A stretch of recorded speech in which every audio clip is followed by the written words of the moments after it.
Good morning, people. How are we? I say good morning because it's currently like 7 a.m. I am on my way to get the bus to go to work.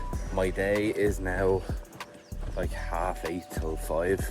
I am trying to find a new routine with all of this now because my old routine was wake up at 8. I start my day there, like I do my weigh-in, I do my cardio.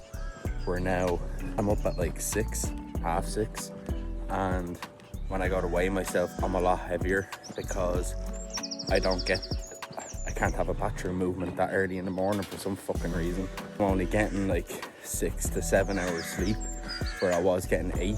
So everything has changed now in terms of routine and my body is just trying to adjust to it.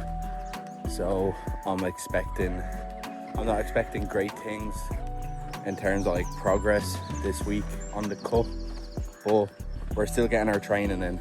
Today is going to be a pull day, so meeting up with Elena after we both finish work and then we'll go and do that. I did weigh myself yesterday morning and I was 91.6, which my weight is doing the same fucking thing again. It's just fluctuating around the same position and it's not really dropping. But as I said, my body is in a state of change at the minute in terms of routine. So I'm not expecting weight to drop down. Like I haven't done my cardio at all this week. Another thing that I think is affecting me is my training frequency. Like, although I'm getting my 4 days in, I could have like 2 days on, 2 days off, maybe train a day, have another rest day, and then train. Like I'm not doing like 2 days on, 1 day off, 2 days on, 1 day off. Me and Elena have to do it like physically week by week rather than do it training week by training week. So what I mean by that is like we'll only have Monday to Sunday to get those 4 days done rather than no matter what day it falls on, you still follow those 4 training days. So for instance, like we done our legs on Saturday or Sunday of last week and counted that as like a day towards this week. So then this week I'll have 3 training days, and then next week I'll have 4, and then the week after that, like it keeps on flip-flopping. I thought I was being followed.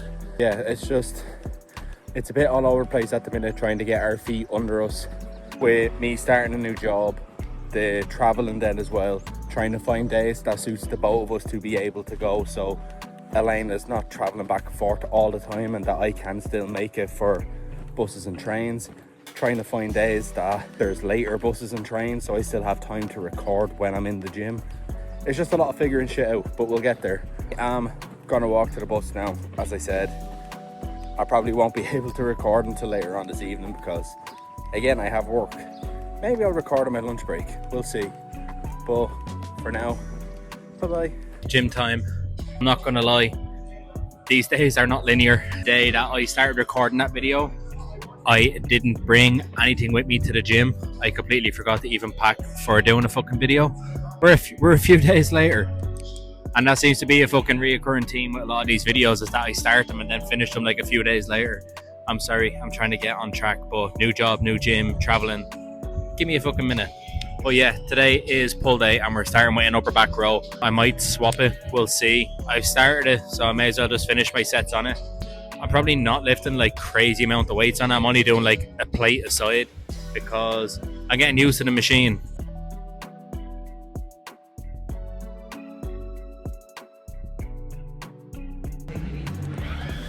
I don't know how that looked until I looked back at it, but that felt a little bit better. I just scooched my bum in rather than sitting on the high part of the seat, you know? Just be smart about things. As I think I found my new favourite machine. Whew. That fucker took me out of it, not gonna lie. I'm doing a high row with the middle grip. I think I talked about it before. My back was always like really shit in terms of mind muscle connection. See, this whole mind muscle connection thing, right? Obviously it's important, but I think people take it to another fucking extreme. Like all of your muscles have a function. You're not necessarily going to feel every single movement that you do, but the muscles that are being used to do that movement are still being used whether you feel it or not.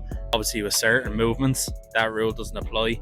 Like if you're doing lateral raises and you're using your trap, yes, your lateral head of your shoulder is still moving to bring your arm out, but you're shrugging up that weight.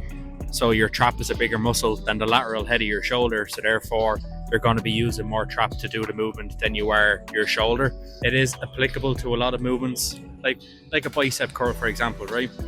When you're doing that, people are like, oh, I can't feel my bicep. But the only muscle that can do this movement of bringing your arm up is your bicep. So regardless of whether you feel it or not, your bicep is still doing its movement. It's still going to work your bicep. It's obviously more beneficial to feel the movement, so you can actually like squeeze the fuck out of it and make sure that you're actually getting your contraction.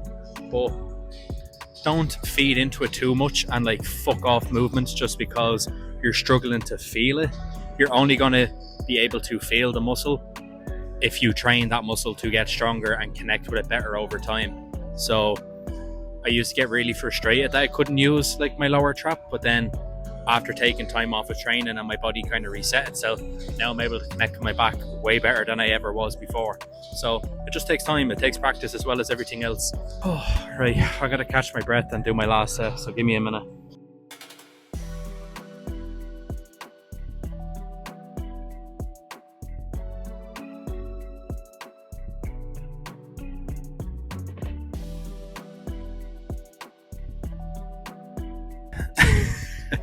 I struggled to get the fucking wraps on, and then halfway through the set they gave up on me.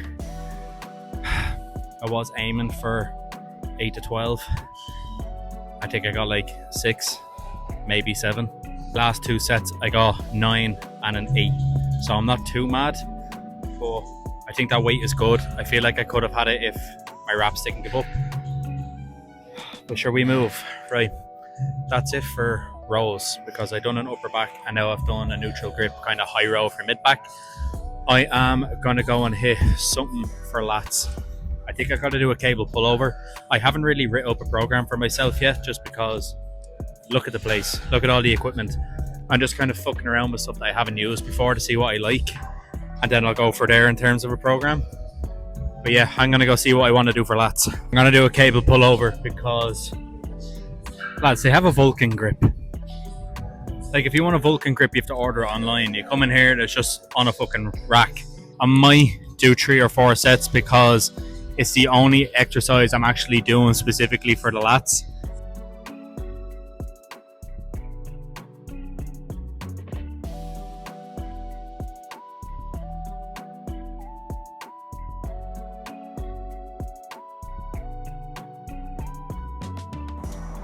And that is a wrap on that session. I was going to do a physique update, but I'm not going to sugarcoat it. I pussied out. I took my top off in the changing room, looked at myself, went ooh, and put my top back on, which you shouldn't be doing. Embrace the shitness. Embrace that you're not always going to look like this and that you are building towards something. So I should be leading by example, but I didn't. I pussied out. So I am heading back to the train station now. Also, I'll just show you real quick of in the last video when I said about location of this new gym. I'll show you what I mean by it's not exactly accessible pedestrian wise. As you can see, it's just like, yeah, it's just on the road. So I have to walk this. So I'm gonna put the phone away so I don't fucking die. I might leave this video here. I might leave this episode here because I don't really have much else to do. Thank you so much for watching. Like, subscribe, follow along for the journey, and I'll see you in the next one.